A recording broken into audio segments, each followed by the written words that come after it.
très heureux de vous retrouver au bord de l'eau. On va pouvoir enfin ressortir les cannes après une période assez longue et assez frustrante. Les poissons ont l'air d'être sortis de leur frais ici et je vois déjà des signes d'activité. Donc je pense que pour la suite c'est plutôt quelque chose de pas mal. Donc là je suis arrivé il y a à peu près 20 minutes sur mon pote, j'ai monté mes cannes. J'ai sorti de quoi amorcer.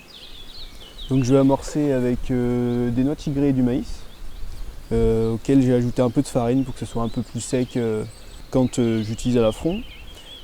Et en plus de ces graines, je vais mettre aussi quelques bouillettes, donc des sucrés en 15 et en 20 mm, ce qui fait que je vais avoir une diffusion assez rapide pour les 15 et puis un peu plus longue pour les 20. Ça devrait me tenir un peu plus longtemps dans la journée.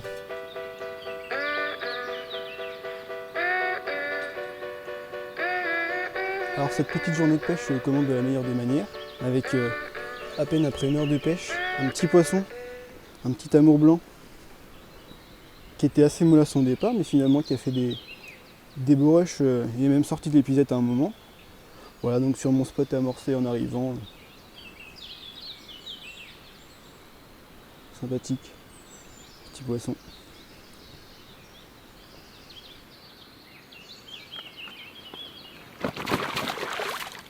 Donc là, j'ai pas tardé à lancer ma première canne. Je vais pas pêcher sur mon amorçage tout de suite. J'ai vu en arrivant qu'il y avait des poissons qui montaient en surface sous les branches là-bas au ras de l'île.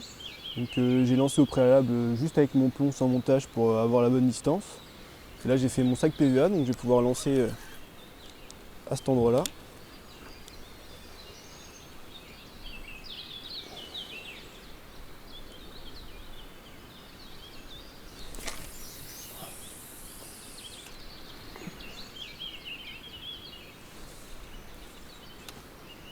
Donc une fois que j'ai lancé, je bouillonne un petit peu pour récupérer la bannière et je mets mon sion au fond de l'eau avec le pick-up ouvert, comme ça je vais pouvoir bien plaquer mon fil contre le fond et ça va être beaucoup plus discret. Voilà, une fois que je suis sûr que mon fil est bien coulé, je peux ouvrir le pick-up et venir poser ma canne sur les pics.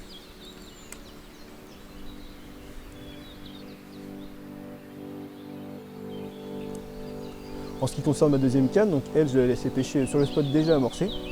Donc mon sac est prêt, j'ai plus qu'à lancer. Pareil, j'ai pris la distance avant pour pas me brater et utiliser un sac qui ne servirait pas.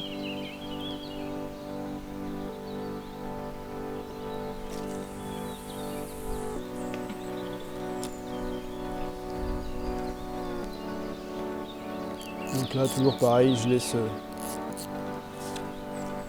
mon fil au fond, pick-up ouvert.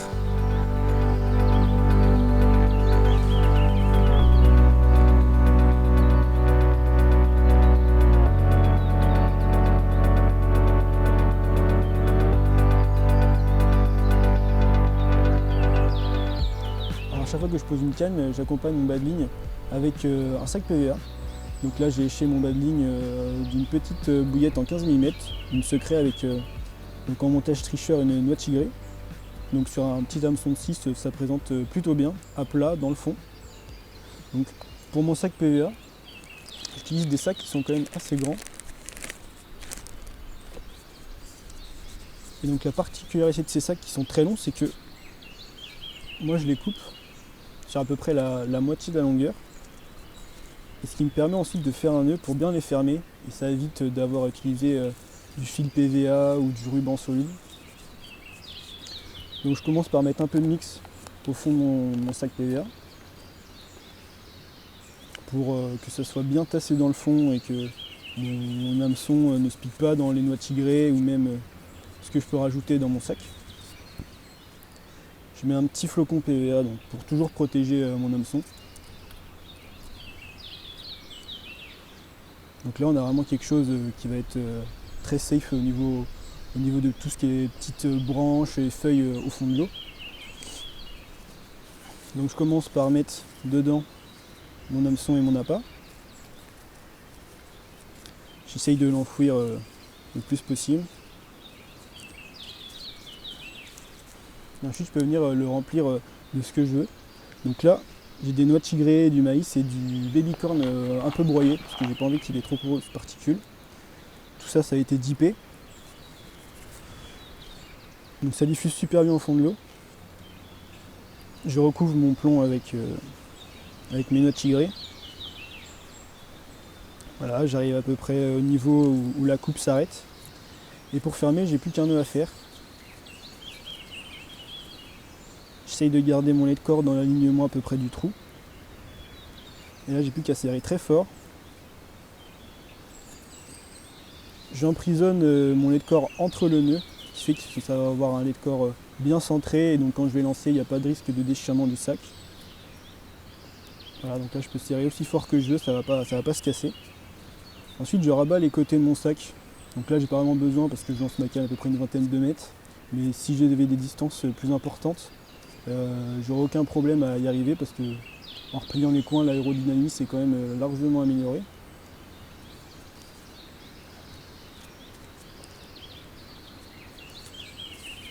Et je finis par couper l'excédent de sac. Donc on a très simplement un sac qui est super bien serré, qui va se lancer parfaitement. Je ne vais pas avoir de soucis d'emmêlement au niveau de mon bas de ligne. Et voilà, il n'y a plus qu'à lancer.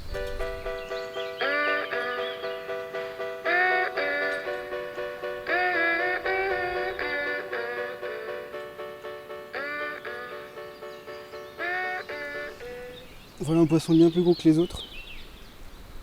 Un combat vraiment en robustesse. Des petits déplacements, pas de coup de tête. Voilà, une bouche super saine. Elle aura succombé à une secret avec un petit grain de maïs rose. Et voilà, une journée qui se continue de la meilleure des manières. Donc là j'ai envie d'essayer de varier un petit peu mes èches. Donc je vais écher une pop-up sur un spinner rig. Donc j'ai mis à dipper des pop-up dans mes petits infusas depuis déjà quelques jours. Donc c'est des secrets en 16 mm qui sont mélangés là avec d'autres pop-up de d'autres couleurs et puis des noix de chigrée. Et donc je vais lécher sur un spinner rig, essayer d'avoir quelque chose qui va se présenter à quelques centimètres du fond. Et donc avec une piqûre et un montage très articulé. Donc avec un morceau de fuite dentaire. Je vais accrocher ma pop-up à mon petit anneau.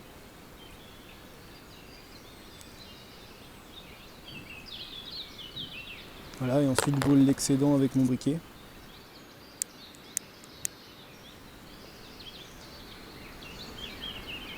Et j'ai aplati le bout pour pas que ça s'en aille. Et voilà, j'ai mon spinner rig qui est parfaitement réalisé, parfaitement éché.